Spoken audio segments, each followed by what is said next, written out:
नमस्कार. आज पुन्हा एकदा अशा एका रिअल स्टोरीसोबत आपण आलेलो आहोत, जी आज मी तुम्हाला गोष्ट सांगणार आहे. एका अशा गावातली, ज्या गावाच्या नदीच्या पलीकडं असं काहीतरी आहे. तिथं एका जंगलामध्ये घडलेली ही सत्यकथा. ऐका तर मग. एक गाव होतं, भोंडशे गाव. या भोंडशे गावात अगदी साधं शांत असं वातावरण. दिवसा सगळं मस्त आनंदी वातावरण. शेतकरी, शेती, गुरं, पाखरं, मुलांचा खेळण्या बागडण्याचा आवाज. पण सूर्य मावळला की गावावर जणू तिथल्या अदृश्य सावल्या फिरू लागायच्या. गावच्या काठावरून एक मोठी नदी वाहते आणि त्या नदीच्या पलीकडच्या घनदाट जंगलाबद्दल एक गोष्ट जी त्या गावात सतत प्रत्येक लहानापासून मोठ्याच्या मनात बिंबवलेली असायची. हो, तिथं म्हणतात की एक प्राणी आहे, अर्धा माणूस अर्धा पशु. चंद्र वाढत गेला की त्याची भूक वाढती म्हणे. पण असा कोणता तो प्राणी आहे? गावकरी खूप घाबरलेल्या अवस्थेत असायचे.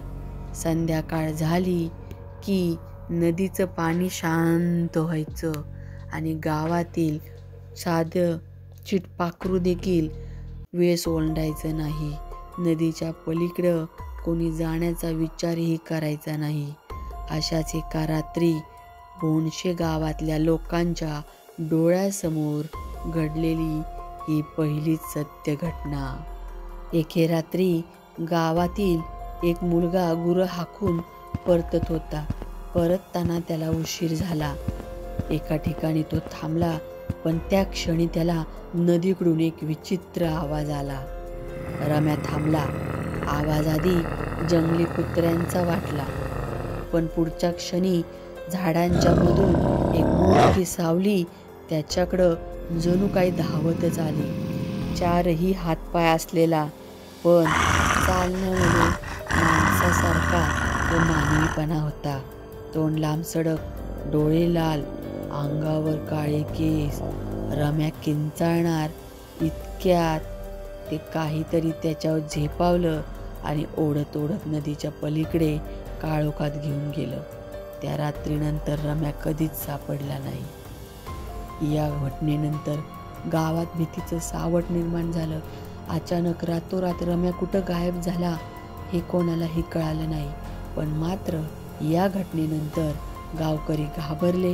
रात्री बाहेर जाऊ नका, नदीकडे फिरकू नका. कुत्र्याचा जर भुंकण्याचा आवाज आला तर जागेवर सावध व्हा, अशी सगळीकडे चर्चा सुरू झाली. कारण त्या रात्री फक्त कुत्र्यांच्या भुंकण्याचा आवाज गावकऱ्यांनी ऐकला होता आणि त्यानंतर तो रम्या साधा ओरडू सुद्धा शकला नाही, अशी अवस्था झाली. तिथे फक्त त्याची काठी आणि सदऱ्याचा एक फाटलेला तुकडा तिथं राहिला होता.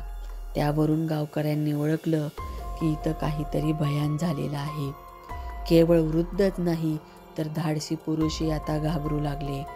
संध्याकाळी 7 नंतर घरातून बाहेर कोणीही निघत नसे आणि मग सलग 3 रात्री गुरं, बकऱ्या, कोंबड्या सगळं काही गायब होऊ लागलं.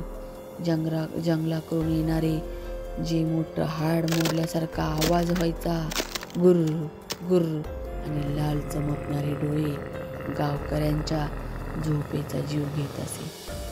दुसऱ्याच दिवशी गावामध्ये बैठक झाली आणि गावचे सरपंच, वडीलधारी लोक, तरुण मंडळी सगळे जमले होते. त्यात 3 धाडसी तरुण होते. ते म्हणाले, हे कोणतं वेगळंच जनावर आहे, काहीतरी वेगळंच आहे. त्याचं मूळ आपल्याला शोधलं पाहिजे, नाहीतर आपलं गाव लवकरच संपून जाईल. गावातील एका म्हाताऱ्या आजीनं सांगितलं, हा कोणता तरी एक प्राणी आहे.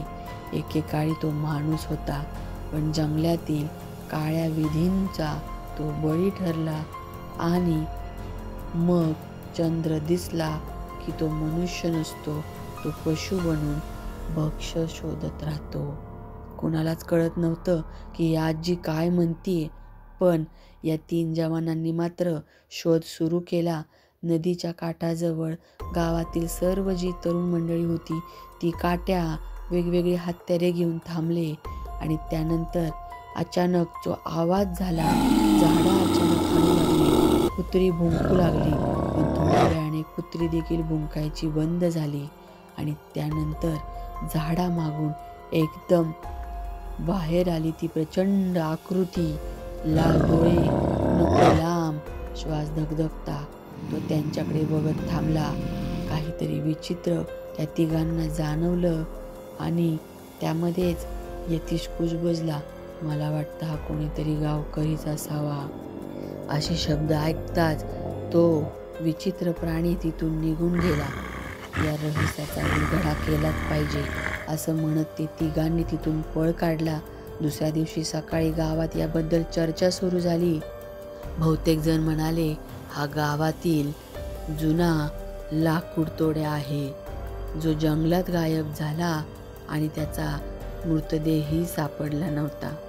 काही लोकांना त्याच्यासारखीच चाल, त्याच्यासारखीच उंची त्या प्राण्यामध्ये अनेक वेळा दिसू लागली होती.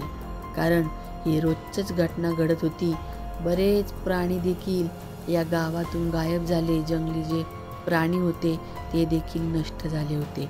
आणि आता हा जो होता याला वरबोल अशा नावाने गावातली लोक ओळखू लागली. वरबोल म्हणजे जो मनुष्यही नाही आणि प्राणीही नाही, तो फक्त शिकार करतो, ती प्राण्यांची आणि माणसांची, हेच त्याचं अन्न. आता मात्र गावकऱ्यांनी मनावर घेतलं आणि याचा सामना करायचा असं ठरवलं.